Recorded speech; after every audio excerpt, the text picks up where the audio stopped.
Well, hello, everybody. Welcome back. Today, I have a special guest on the show. His name is Tyler. Not only is he a special guest, but he's a personal friend of mine. You know, we all have those friends that you could go a couple years or 18 months or 12 months. You could, not talk. And then you pick up the phone and you connect with them. You pick up right where you left off. And Tyler is dear to my heart. He's a close friend of mine.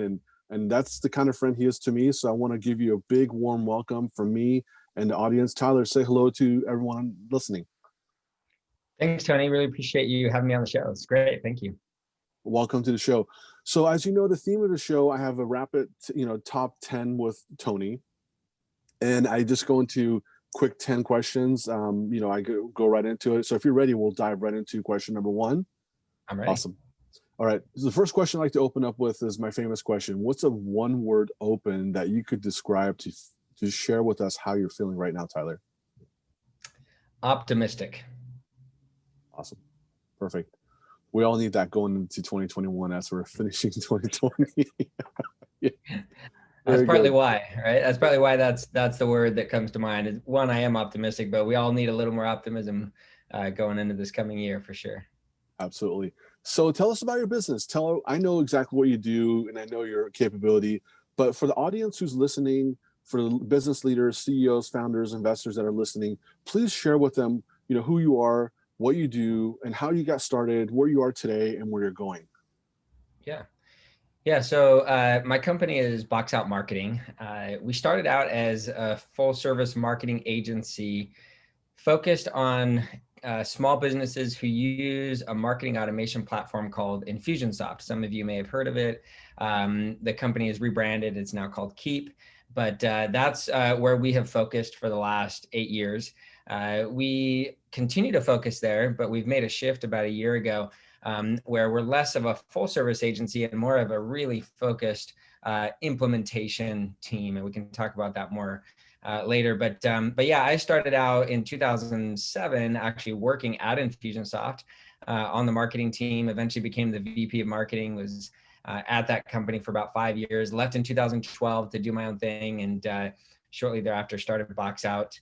And now we've got a rapidly growing team, an exciting opportunity. And we're just, like I said, really optimistic about the future.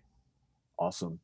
Share with us a recent win. So what is a recent W, I would call it, that you've put on the board that's close and dear to your heart in business context? And Tyler, what did you learn from that? Yeah, biggest thing recently, since you and I talked last, is the shift that I just mentioned.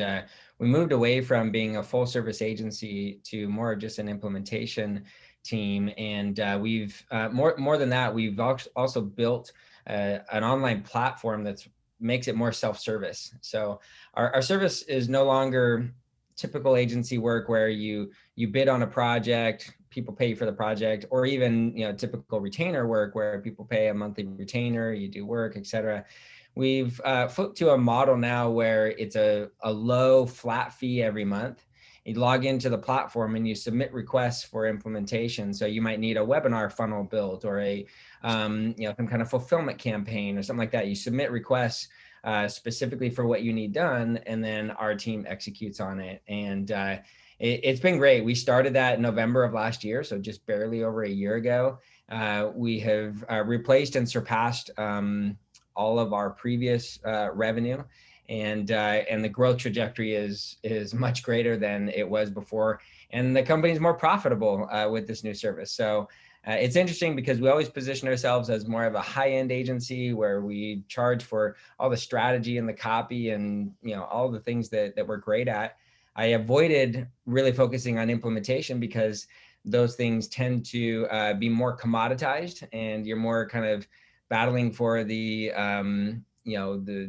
dollars per hour rates. Hey, we're $15 an hour. Well, someone else is $12 per hour. You're kind of fighting that battle. But the way we've shifted to this platform, self-service based service has really made a huge difference. And it's really exciting for us and our customers. I feel like our customers are getting more value for their money by a long shot. And like I said, the company's more profitable. So it's exciting.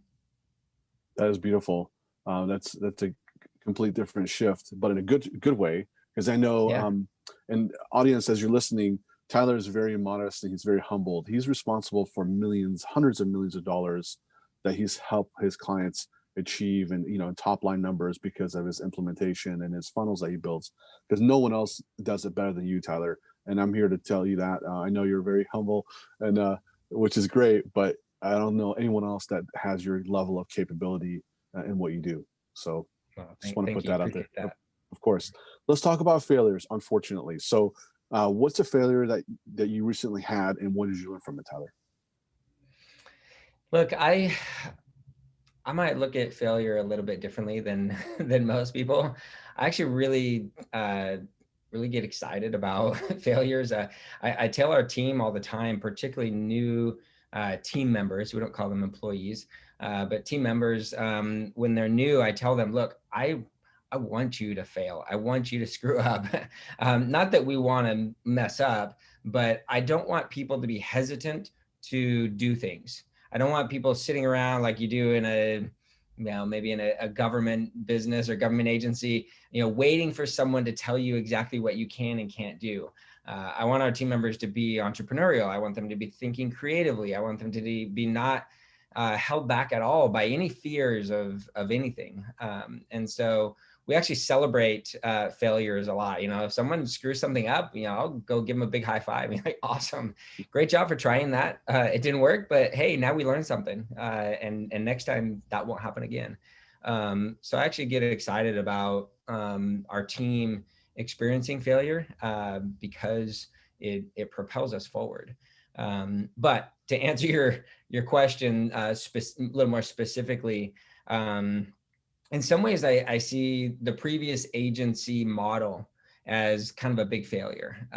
Something that I didn't understand going into it was that in our particular market, that business is not scalable. It's very profitable and very exciting at a certain level, but we kept running into this, inhibitor of our growth, which was as you start to grow and you build teams and you hire managers over those teams, leaders over those teams, and then you get to kind of the next level where you need leaders of leaders in our particular space. Now, if we were serving, mid-sized businesses, enterprise businesses, we could scale, much, much further because we can charge 4, 5, 10 times more than what we charge for small businesses.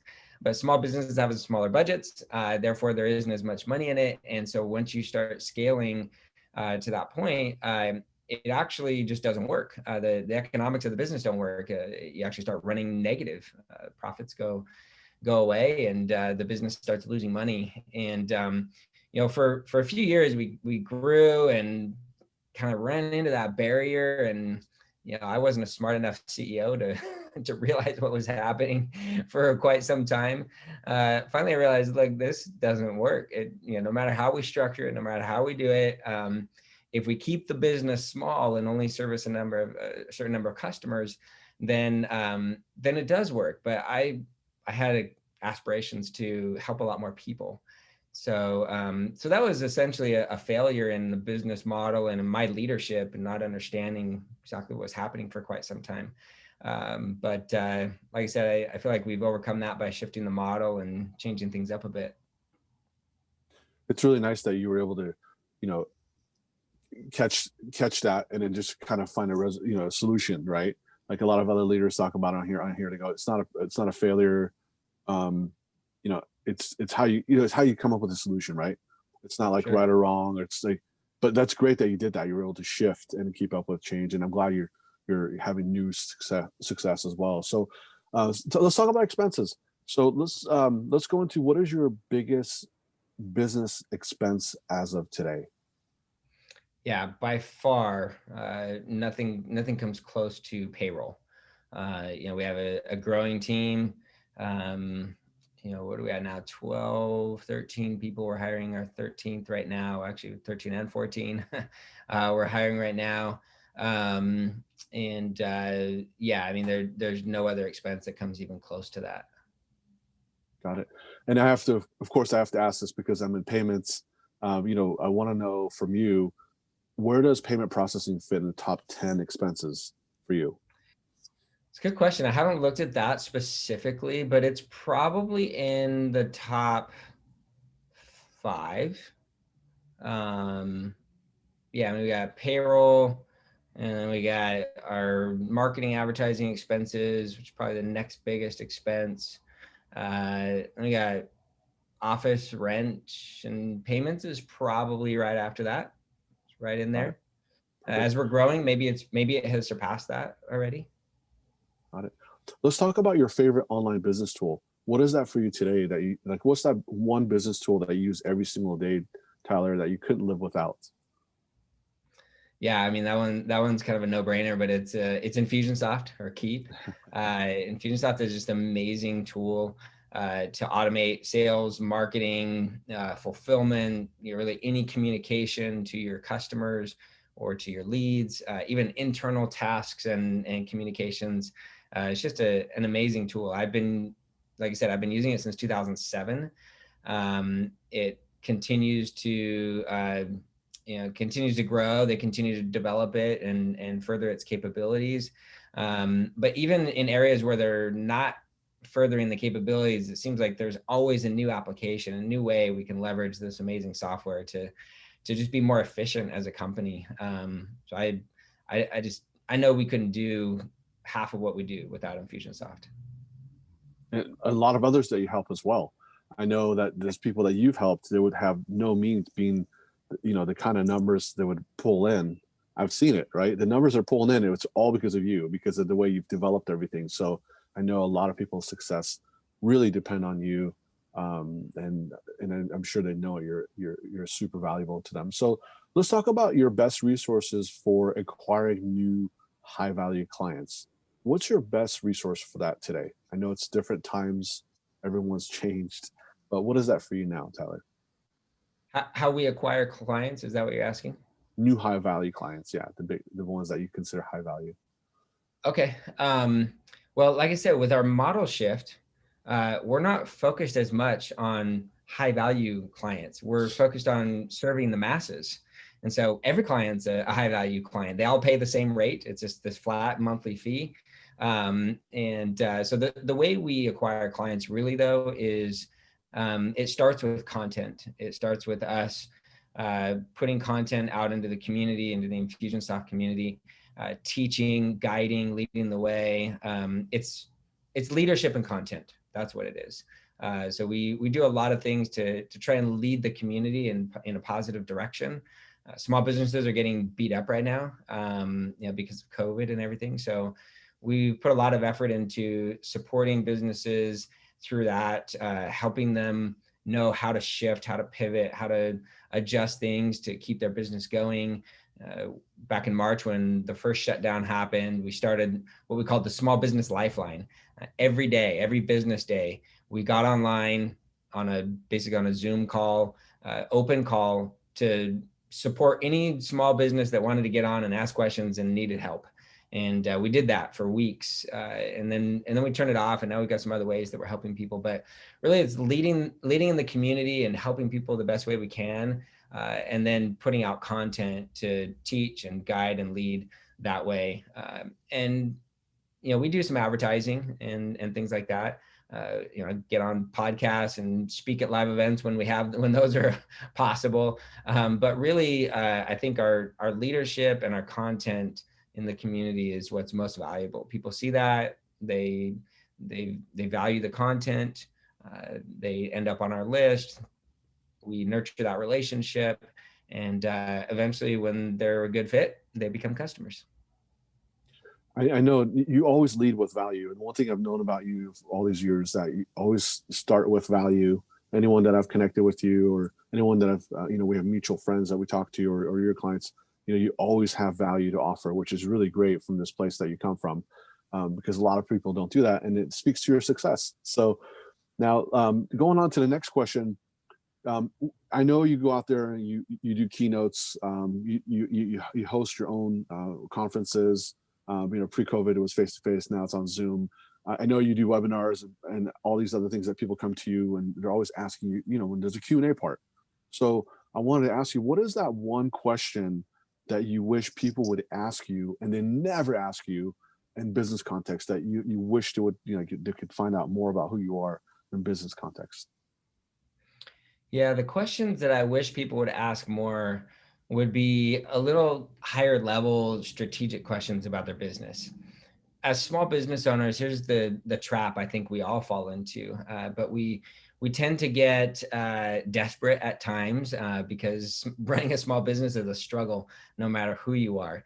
And so, in those times of desperation, we go looking for solutions. And when we look for solutions, we end up seeing ads and promotions and things like that for solutions that tend to be very, very focused. So, for example, you might see something online that says, this one webinar funnel, sell anything with this one webinar funnel, right? And that's not an exaggeration. That's like a real ad that you'll see out there.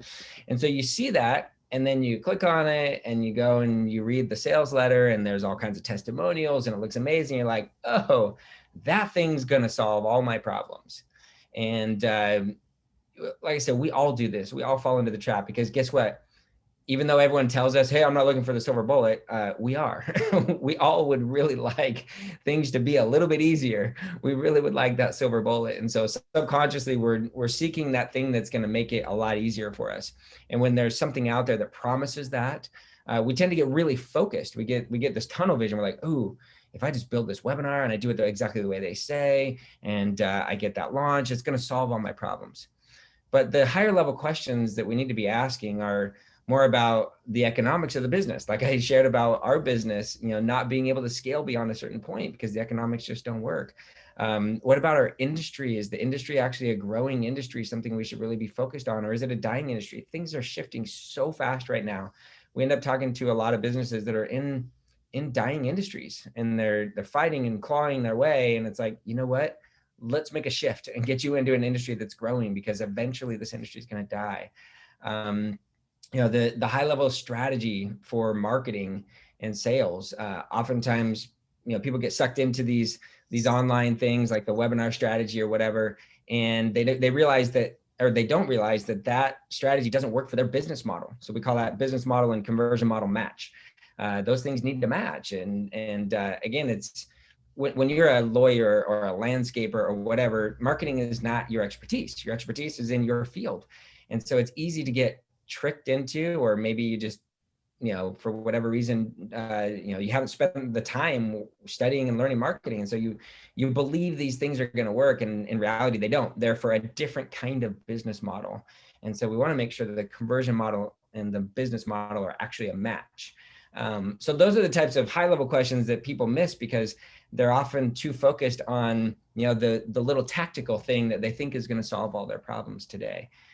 So I wish people would focus more at that level, because once you get high level strategy nailed down and the business model is right and the industry is a growing industry, and all those things are lined up, the company gets more profitable as you scale. If all of those things happen, then business gets a lot easier, a lot less stressful, and a lot more fun, truthfully. So true. And what you said was very powerful. And thank you for sharing that with me and the audience. I think that's a great takeaway that we learned, in addition to all the other ones that you shared with us. So, Tyler, tell us how our listeners get a hold of you. And the easiest way is just to go to boxoutmarketing.com. If you are a small business and you're interested in automating your sales and marketing, fulfillment, and things like that, and you're a growth-minded entrepreneur, we can talk to you about Infusionsoft if you don't have it already. If you already have it, then we'd love to talk to you about how we can help support you and help you get more value out of that amazing software. But yeah, boxoutmarketing.com is where you can find us, learn about our services, inquire more. We're on Facebook, facebook.com/boxoutmarketing, probably, I'm assuming, but you can search us there. But yeah, that's the easiest way. Great. So for those of you driving, I'll put that in the show notes. You could pull over later, or later on, you could find it in the show notes as well. So thank you very much. Here we are at the end. Sadly, we're going to close it with a one-word close. So what's that one word that you could use to describe how you're feeling now? So again, I'm going to go back to how we started, but the way I'm feeling is optimistic. That's the word I want to leave everyone with, is to have optimism. Like I said, small businesses are getting beat up right now, but there's no reason to not be optimistic about the future. I think there's a lot of great things happening. It might require some shifting of your business. It might require getting into an entirely different business. But there's great opportunity out there. There's a lot of great people available to help you tap into that opportunity. And I think we all should just be optimistic about the future. Awesome. Tyler, thank you so much for your time. I'm very grateful for you to come on the show and to share your knowledge with us. And now people know exactly who you are a little bit better than before if they didn't know you. But now that they got a chance to know you, they could connect with you by going to your website. I'm super excited for people to be able to, hopefully work with you and to see how you could help them, because I know there's a lot of businesses over the years you've helped, and there's a lot more you could certainly help with your new model. So I'm very excited to have you, and I'm super honored. So thanks again, and I can't wait to have you on here again. No problem. Thank you, Tony. Thanks, Tyler.